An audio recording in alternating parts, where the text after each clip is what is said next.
अस्सलाम वालेकुम फ्रेंड्स। इस वक्त पाकिस्तान में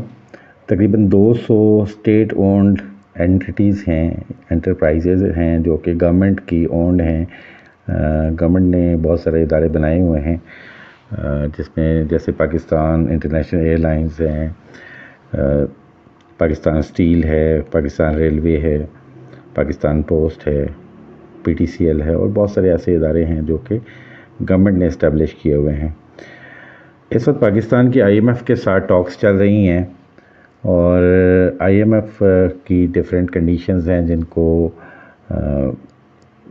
वो चाहता है कि पाकिस्तान वो मीट करे बिफ़ोर कि इनको फर्दर पैसे रिलीज़ किया जाए। इस हवाले से one of the agenda item was कि जी स्टेट ओन्ड जो एंटरप्राइजेज़ हैं, जो गवर्नमेंट की कंपनीज़ हैं, उनको आहिस्ता आहिस्ता प्राइवेटाइज़ किया जाए। इस हवाले से जो करंटली डिस्कशन में हैं वो पाकिस्तान की 3 ऐसी ऑर्गेनाइजेशंस हैं जो गवर्नमेंट की ओन्ड हैं, जिसमें सबसे पहले तो पाकिस्तान नेशनल शिपिंग कॉरपोरेशन है, PNSC, पाकिस्तान पोस्ट है और पाकिस्तान ब्रॉडकास्टिंग कॉरपोरेशन है यानी PBC जो है, ये भी इसमें शामिल है। और इस वक्त ये गवर्नमेंट ऑफ पाकिस्तान जो है वो IMF को यकीन दिला रही है कि ये 3 इदारे जो हैं इनको प्राइवेटाइज़ किया जा रहा है। और इस हवाले से एक लॉ भी बन चुका है जो कि स्टेट ओन्ड एंटरप्राइजेज़ की प्राइवेटाइजेशन के हवाले से है और उसकी इम्प्लीमेंटेशन स्टिल पेंडिंग है। और ये कहा जा रहा है कि पाकिस्तान को इस वक्त बड़ी शदीद ज़रूरत है फ़ॉरेन एक्सचेंज की, और इसकी वजह यह है कि पाकिस्तान के फ़ॉरेन एक्सचेंज रिज़र्व जो हैं वो तेज़ी से डिप्लीट हो रहे हैं और पाकिस्तान की जो शॉर्ट टर्म नीड्स हैं उनको पूरा करने के लिए पाकिस्तान को फ़ंड्स की ज़रूरत है। आल्दो कि आपके टैक्स टारगेट्स जो हैं वो आलमोस्ट अचीव हो रहे हैं, लेकिन जो मेन प्रॉब्लम्स पाकिस्तान इस वक्त फेस कर रहा है वो डिक्लाइनिंग एक्सपोर्ट्स, कि पाकिस्तान की एक्सपोर्ट्स नहीं बढ़ रही। पाकिस्तान की जो इंपोर्ट रिक्वायरमेंट्स हैं वो बहुत ज़्यादा हैं और आल्दो के इंपोर्ट्स के ऊपर बहुत सारे कर्ज भी लगाए गए, बहुत सारी पाबंदियाँ लगाई गई और इंपोर्ट्स बेस्ड जो इंडस्ट्री पाकिस्तान में है वो बुरी तरह सफ़र हुई। और उसके अलावा पाकिस्तान का जो रूपी है वो अगेन वीक होता जा रहा है। कुछ अर्सा पिछले कुछ दिनों आपने देखा कि पाकिस्तानी रूपी स्ट्रॉन्ग हुआ एज़ कम्पेयर टू डॉलर, लेकिन अभी फिर यही पिछले 16-17 दिन से ये ट्रेंड है कि पाकिस्तानी रूपी अगेन वीक हो रहा है और इस वक्त 287-288 रुपये के अराउंड जो है वो पाकिस्तानी रूपी, $1 जो है वो पाकिस्तानी रूपी के 287 रुपीज़ बनते हैं $1 के। उसके अलावा अगर आप देखें तो जो आपका इंपोर्ट्स एक्सपोर्ट का जो गैप है, इसको ब्रिज करने के लिए जो फॉरेन रेमिटेंसेस होते हैं, जो पाकिस्तानी बाहर बैठे हुए पाकिस्तान को रेमिटेंसेस भेजते हैं, वो भी कोई इतना ज़्यादा इजाफा उनमें देखने में नहीं आ रहा, बल्कि पिछली गवर्नमेंट के दौर में जब इसहाक डार साहब ने आर्टिफिशियली डॉलर प्राइस को कंट्रोल करने की कोशिश की और ओपन मार्केट और जो सरकारी रेट है डॉलर का, उसमें बहुत बड़ा गैप आ गया और 25 से 30 रुपए का जब गैप आया तो लोगों ने बैंकों के ज़रिए पाकिस्तान में फ़ॉरेन एक्सचेंज भेजना बंद कर दिया और वो पुराना हुंडी का जो तरीक़ाकार था, जो पाकिस्तान पैसे लोग भिजवाते थे हुंडी के ज़रिए, वो दोबारा से फ़रोग पाया उसने और इस तरह जो पाकिस्तान को बहुत बड़ा लॉस हुआ इस हवाले से। अब अगेन जब ये गैप को रिमूव किया गया और जो ओपन मार्केट में डॉलर का रेट है और जो सरकारी रेट है उसमें जो गैप है वो कम हुआ, तो फिर इसमें मज़ीद बेहतरी आई है, लेकिन स्टिल बहुत अच्छा परफॉर्म करने की ज़रूरत है और स्पेशली पाकिस्तान को अपनी नीड्स के लिए सेल्फ सफिशिएंट होने की ज़रूरत है। और उसके साथ साथ जो पाकिस्तान में इकनॉमिक स्टेबिलिटी है, पॉलिटिकल स्टेबिलिटी है, इसको भी इम्प्रूव करने की ज़रूरत है। दूसरी तरफ बहुत सारे लोग जो हैं वो ये भी देख रहे हैं कि आने वाले वक्तों में हमारा तर्ज़ हुक्मरानी क्या होगा, क्या पाकिस्तान में फ्री एंड फेयर इलेक्शंस होंगे और अगर होंगे तो कब होंगे, और उसमें क्या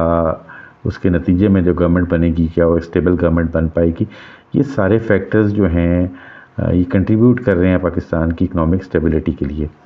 دوسری طرف اگر آپ دیکھیں تو IMF جو ظاہر ہے پاکستان کو پیسے دیتا ہے تو اپنی ٹرمز اینڈ کنڈیشنز کو بھی میٹ کرواتا ہے. اگر آپ دیکھیں تو پاکستان میں مہنگائی کی شرح بہت تیزی سے بڑھی ہے. پچھلے تقریباً 2 سالوں سے تو اس کی پیس بہت بڑھ گئی ہے، اور جو عام اشیاء ضرورت ہیں وہ بھی عام لوگوں کی پہنچ سے باہر چلی گئیں، اور یہ اراؤنڈ 50% تک گئی ہے، اور ابھی بھی کہا جا رہا ہے کہ اس کو ریڈیوس کیا گیا ہے، لیکن ابھی بھی 30% کے اراؤنڈ یہ انفلیشن چل رہی ہے. اس سے یہ امپیکٹ ہوا ہے کہ عام آدمی کی جو پرچیزنگ پاور ہے وہ بری طرح متاثر ہوئی ہے، اور لوگوں کی سیونگز جو ہیں وہ ریڈیوس ہوئی ہیں، نئے بزنسز اسٹیبلش نہیں ہو رہے. لوگ ویٹ کر رہے ہیں، لوگ دیکھ رہے ہیں کہ جی کیا پاکستان میں آنے والے وقتوں میں کوئی اسٹیبلٹی اگر آتی ہے. اور ایک بہت بڑا جو پریشر فیل کر رہے ہیں لوگ کہ اس وقت جس طرح کے لاز بن رہے ہیں اور جس طرح کی ٹیکسیشن میجرز لیے جا رہے ہیں، اور اس طرح کی چیزوں کی وجہ سے لوگ تھریٹنڈ فیل کرتے ہیں. اس کے نتیجے میں بہت سارے لوگ جو ہیں وہ پاکستان سے باہر موو کر رہے ہیں اور کر چکے بھی ہیں بہت سارے لوگ، اور یہ پیس جو ہے نا بہت تیزی سے بڑھ گئی ہے، جس کی وجہ سے پاکستان میں جو برین ڈرین ہے وہ بہت بری طرح واقع ہوا ہے، اور جو پڑھے لکھے لوگ تھے، جو پیسے والے لوگ تھے، وہ لوگ پاکستان کو چھوڑ کے جا رہے ہیں. تو یہ سارے فیکٹرز جب تک ان کے اوپر کوئی ایک کلیئر کٹ پالیسی نہیں بنتی. ایک مسئلہ پاکستان میں یہ ہے کہ پاکستان کے اندر آپ کوئی فیزیبلٹی نہیں بنا سکتے، کوئی بزنس پلان نہیں بنا سکتے. یو نیور نو کہ آنے والے 1 منتھ میں، بلکہ ایون 15 دنوں میں پیٹرول کی پرائسز کیا ہوں گی، آپ کی الیکٹریسٹی پرائسز، گیس پرائسز کیا ہوں گی، انفلیشن کس طرف موو کر رہی ہوگی، کیا آپ کو آپ کے را مٹیریلز کو امپورٹ کرنے کی اجازت ہوگی، نہیں ہوگی، ڈالر کے ریٹس کیا ہوں گے. اس طرح کے بہت سارے فیکٹرز ہیں جن کی وجہ سے پاکستان میں اسٹیبل بزنس انوائرمنٹ جو اب کریٹ نہیں ہو پا رہا. تو ضرورت اس بات کی ہے کہ پاکستان میں پولیٹیکل سسٹم کو مضبوط کیا جائے، تمام لوگوں کو الیکشن لڑنے کی اجازت دی جائے، اور الیکشن جو ہے فری اینڈ فیئر ہونے چاہیے اور امیڈیٹلی ہونے چاہیے، تاکہ لوگ ٹرسٹ کر سکیں کہ آنے والے وقتوں میں جو ہے وہ پاکستان کا جو اکنامک جو سنیریو ہے وہ بہتر ہوگا. اب یہ دیکھا جائے اگر تو پاکستان میں اس وقت جو مایوسی کی فضا چھائی ہوئی ہے، اور گلوبلی جو ایک ریسیشن چل رہا ہے اور اس کے امپیکٹس پاکستان تک بھی بڑی بری طرح پہنچے ہیں. اس کے ساتھ ساتھ اگر آپ دیکھیں تو رشیا کی جو وار ہے، یا جو اس وقت اسپیشلی فلسطین میں جو کچھ ہو رہا ہے، ان سارے معاملات کی وجہ سے جو ہے وہ اکانومی کے اوپر نیگیٹو ایفیکٹس بھی آ رہے ہیں. اور آنے والے وقتوں میں لوگ کیا سوچ رہے ہیں کہ کیا اس میں بہتری کی گنجائش ہے. میرے خیال سے تو شارٹ رن میں تو اس میں ہمیں نظر نہیں آ رہا کہ بہت جلدی کوئی چینجز آئیں گی. ہاؤور ان لانگر رن اگر سسٹینیبل پالیسیز اگر رہیں اور ایک مضبوط گورنمنٹ اگر آئی اور جو